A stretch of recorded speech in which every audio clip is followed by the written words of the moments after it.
Para pemirsa yang terkasih, tayangan-tayangan di channel kami sejauh ini lebih bersifat renungan-renungan rohani yang Anda peroleh setiap akhir pekan untuk menyambut perayaan hari Minggu. Pada kesempatan ini kita akan melihat hal lain yang berkaitan dengan Keuskupan Tanjung Selor, yakni mengenal wilayahnya.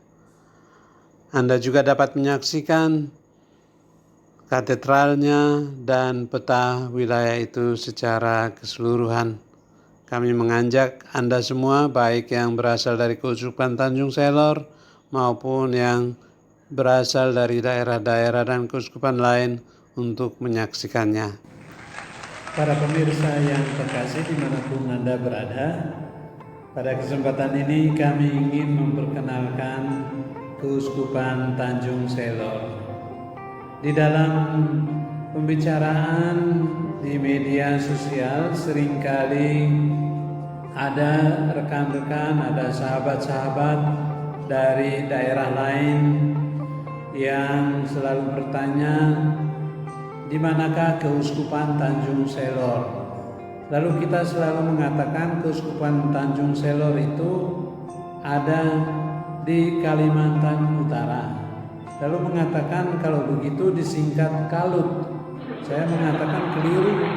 Kalimantan Utara itu tidak disingkat Kalut, walaupun di Kalimantan Timur disebut Kaltim, Kalimantan Tengah Kalteng, Kalimantan Selatan Kalsel, Kalbar, tetapi orang di Kalimantan Utara tidak mau disebut Kaldu, maka mereka menamakan dirinya Kaltara.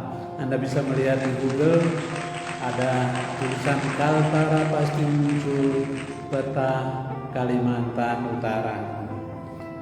Keuskupan Tanjung Selor itu berdiri 11 tahun sebelum terbentuknya Provinsi Kalimantan Utara, dan karena itu wilayahnya lebih luas dari Provinsi Kalimantan Utara yang tahun 2020 ini baru genap berusia 7 tahun. Sedangkan Keuskupan Tanjung Selor sudah 18 tahun berdirinya. Walaupun di dalam hierarki Indonesia termasuk keuskupan yang muda yang baru dibentuk kemudian. Komposisi wilayah Keuskupan Tanjung Selor, kalau Anda melihat di peta, bagian paling utara itu ada Pulau Sebatik, yang bagian utaranya itu termasuk wilayah Malaysia, sedangkan bagian selatannya termasuk Pulau Terluar yang menjadi bagian Indonesia, dan salah satu paroki, yakni Paroki Nunukan, membawahi pulau itu. Sampai sekarang belum menjadi satu paroki tersendiri, dan umat tetap dilayani dari Paroki Nunukan yang ada juga di perbatasan. Begitu juga seperti saya katakan lebih luas, maka Keuskupan Tanjung Selor juga mengambil satu kabupaten dari Provinsi Kalimantan Timur, yakni Kabupaten Berau. Itu secara pemerintahan masuk Provinsi Kaltim, tetapi untuk keuskupan wilayah gereja dia menjadi bagian dari Keuskupan Tanjung Selor, di mana di dalam satu kabupaten itu ada 3 paroki yang seharusnya masih bisa dimekarkan lagi. Nah, Keuskupan Tanjung Selor ini dengan demikian mempunyai satu provinsi ditambah satu kabupaten dari provinsi lain. Jadi ada wilayah yang sangat luas, dan kita bisa melihat komposisi juga perbatasannya di bagian utara dengan Malaysia. Pulau Sebatik itu ada wilayah krayan yang juga dikunjungi teratur oleh Pak Presiden Jokowi, dan juga ada perbatasan dengan Kalimantan Timur, di mana nanti sumber air dan listrik akan diambil dari wilayah Kalimantan Utara.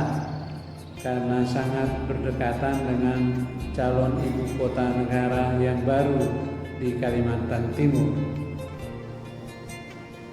Keuskupan Tanjung Selor mempunyai dalam wilayah yang luas itu hanya 15 paroki.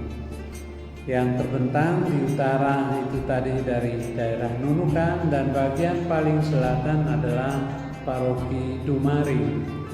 Dan dengan 15 paroki itu Anda bisa membayangkan bahwa setiap paroki itu sangat luas wilayahnya.